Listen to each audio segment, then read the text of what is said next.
দেবরাজ ভাই,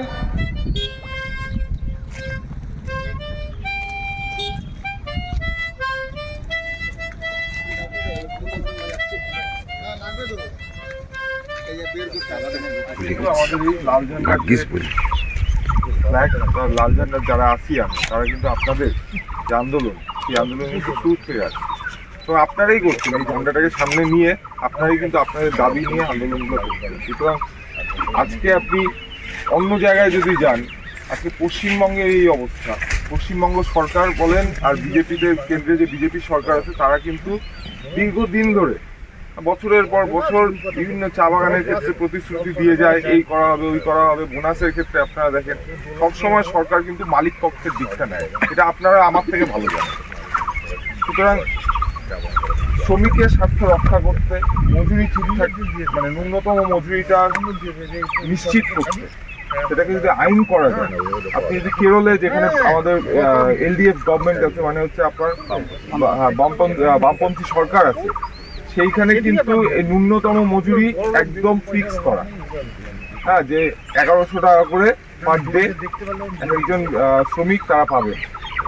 ওই জন্যই দেখবেন যে আমাদের রাজ্য থেকে যারা ধরেন বাইরে যায়, কেন যায় বলেন তো?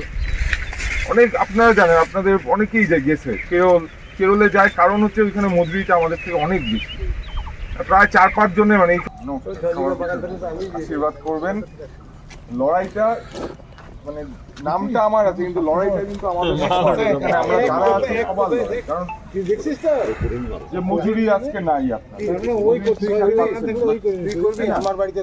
এবার যেখানে থাকতেছেন সেই গ্রামে গিয়ে দেখেন গ্রামের স্কুলটার অবস্থা ভালো না।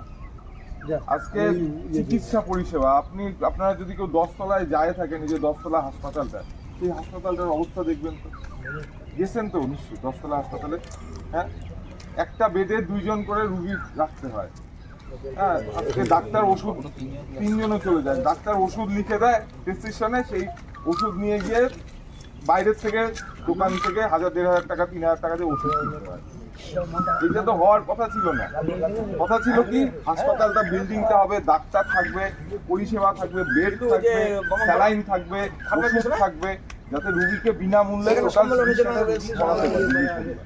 আজকে ওইখানে কারো যদি হাত ভাঙে, ওইখানে যেখানে টেকনিশিয়ান আছে, ওই টেকনিশিয়ানকে গিয়ে এক্সরে করাইলেন, টেকনিশিয়ান লোককে বলবে তোমার স্মার্টফোনটা বার করো, স্মার্টফোনটা বার করে কম্পিউটারটা দেখাই দিবে, কম্পিউটারের মধ্যে এরকম করে ছবি তুলতে হবে, ছবি তুলে নাও।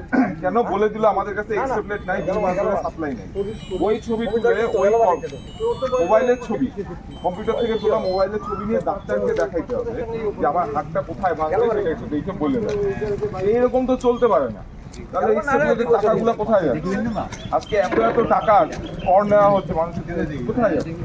সুতরাং এই সরকারটাকে চেঞ্জ করতে হবে। আরেকটা কথা বলে রাখি, আপনারা দেখলেন 10 বছর ধরে বিজেপি সরকারটাকে দেখলেন, বিজেপিটাকে দেখলেন, 2016 পরে 19 সাধারণ মানুষ বিজেপিকে কিন্তু হাত তুলে ভোট দিচ্ছে, 21 বিজেপিকে ভোট দিচ্ছে, 22-23 নির্বাচন মানুষ কিন্তু দিচ্ছে, 24 দিচ্ছে। কিন্তু দেখলেন কি বিজেপি কি তৃণমূল সরকারের যে যত দুর্নীতি, 100 দিনের কাজ চুরি, কাজের টাকা চুরি, আপনার বালু চুরির থেকে শুরু করে চাকরি চুরি, রেশন চুরি, সব চুরি করছে।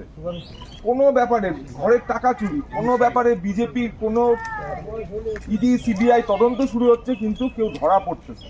মমতা ব্যানার্জি, অভিষেক ব্যানার্জি কিন্তু ধরতেছে না। মমতা ব্যানার্জি ইডির যেখানে রেড হচ্ছে সেখান থেকে ফাইল চুরি করে আনতেছে, কিন্তু বিজেপি কিন্তু এখনো অবধি মমতা ব্যানার্জিকে সরানোর জন্য, তৃণমূলকে সরানোর জন্য পশ্চিমবঙ্গে কোনো পদক্ষেপ নিল না তাদের দুর্নীতির বিরুদ্ধে। সুতরাং বিজেপিকে দিয়ে তৃণমূলকে সরানো যাবে না, রাজ্যটাকে বাঁচানো যাবে না। আপনারা জানেন এই যে লাল ঝান্ডার পার্টি, এই পার্টি কিন্তু একমাত্র কাস্তে হাতুড়ি, তারা এইটাই কিন্তু একমাত্র পারে পশ্চিমবঙ্গটাকে বাঁচাই। আপনাদের সবার কাছে অনুরোধ, আপনারা একটু ভোটটা দেবেন, যাতে এখান থেকে আমরা জিতে গিয়ে আপনাদের যে দাবি মজুরি থেকে শুরু করে করবেন, পাস করলে পাস করাইতে হবে। আপনারা যদি পাস করান তাহলে করবেন তো। ওই জন্য বিজয়কে নিয়ে বেরোচ্ছি। আচ্ছা দিদি একটা মানে এটা অন্য কোনো ব্যাপার না, এমনি জিজ্ঞেস করো, আপনারা বলুন তো। আমার আপনার বাড়ির ঘরের ছেলে সাধারণ মানুষ কি ভালো আছে? দেবরাজ বর্মন গরিব মানুষ আপনাদের বাড়ির সাথে রাস্তা দিয়ে হেঁটে হেঁটে এগিয়ে আসছেন তো আপনাদের সঙ্গে পরিচিতি হওয়ার জন্য। ভালো রাখার দায়িত্বটা কার?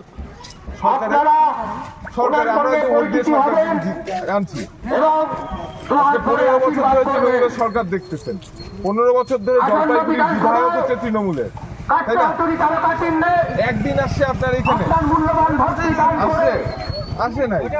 আমার আপনার বাড়ির 10 বছর হয়ে গেল জলপাইগুড়ির যে এমপি, মানে যে কেন্দ্র সরকার বিজেপি সরকার, তৃণমূলের বিধায়ক আসে নাই। 10 বছর ধরে এমপি যে আছে সে আপনাদের কথা জিজ্ঞেস করতে একবার ভাবছে? ভাবে নাই। ওই স্কুলগুলোর কি অবস্থা হয়ে আছে, পড়াশোনা শেষ, হাসপাতালের কি অবস্থা হয়ে আছে, রাজ্য সরকারও ভাবতেছে না, বিজেপির কেন্দ্র সরকারও ভাবতেছে না। সুতরাং বাংলাটাকে বাঁচাইতে পারে কিন্তু একমাত্র এই যে কাস্তে হাতুড়ি তারা। যে স্কুলটা আছে কবে তৈরি হয়েছিল বলেন তো? অনেক দিন আগে, বামফ্রন্টের সময় তৈরি হয়েছিল না? কে তৈরি করছিল? বামফ্রন্টের নেতা মন্ত্রীরা তৈরি করছিল না? ওরা করছিল, সাহায্য কারা করছিল? আপনারা করছিলেন। গ্রামের মানুষ এখানে জমি না দিলে স্কুলটা হইতো না।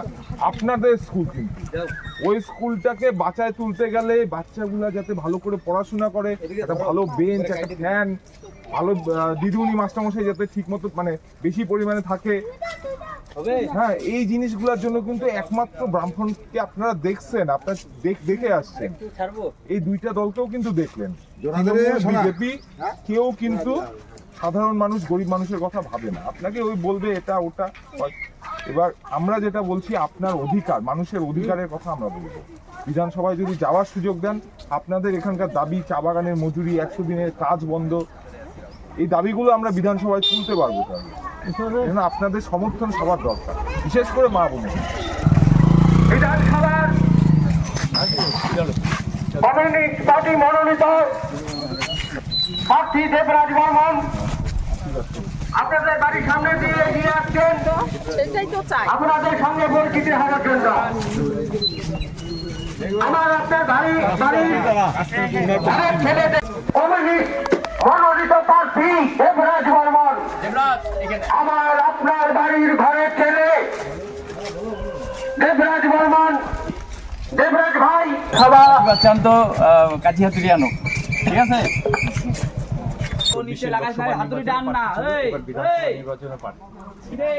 গরিব মানুষের পার্টি, গরিব মানুষের দল, সে দল করে। আমি সাউডাঙ্গি হাঁটছে না, সাউদানি হাট। আমবাড়ি ফলাঘাটের। ও আচ্ছা, অনেক দূর তো। আমার বাড়ি এখানে। বাড়ি এখানে 3 নম্বর। এখানে থাকি। দাদা আসলে বলতে হাসপাতালটার অবস্থা হবে, বটতলা হাসপাতালে গেছেন?